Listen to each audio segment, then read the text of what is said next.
Madame, Monsieur, bonjour et bienvenue dans le JT du groupe Revue Fiduciaire de ce jeudi 19 avril. Voici les titres que nous allons développer. Lutte contre la fraude fiscale, déclaration sociale des indépendants et tarifs des notaires et des huissiers.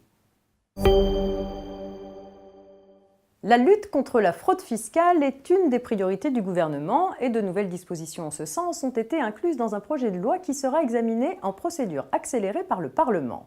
Ce texte prévoit notamment la création d'une police fiscale au sein du ministère en charge du budget et la mise en œuvre d'une publicité plus large des décisions de condamnation pour fraude fiscale ainsi que des rappels d'impôts prononcés dans les cas de fraude les plus graves. Il vise également à créer des sanctions administratives à l'égard des intermédiaires qui facilitent la fraude et précise les modalités de transmission automatique aux contribuables et à l'administration fiscale des revenus générés par les utilisateurs de sites collaboratifs. La déclaration sociale des indépendants peut être effectuée en ligne sur le site net-entreprise.fr ou sur application mobile depuis le 5 avril 2018 et jusqu'au 8 juin 2018. Les travailleurs indépendants dont le chiffre d'affaires 2016 est supérieur à 3 973 € doivent obligatoirement effectuer la déclaration de leurs revenus 2017 de façon dématérialisée.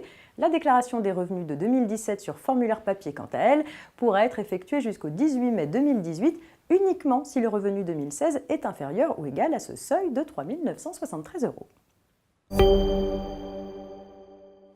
Une nouvelle concernant les tarifs des notaires et des huissiers pour terminer.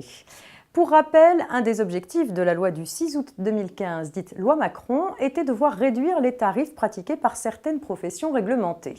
À la suite de cette loi, des arrêtés avaient notamment fixé le barème des notaires et celui des huissiers de justice. Ces tarifs venaient à échéance au 1er mars 2018. Deux arrêtés du 27 février 2018 maintiennent à l'identique les barèmes de ces deux professions tels qu'ils avaient été fixés il y a 2 ans, soit jusqu'au 29 février 2020.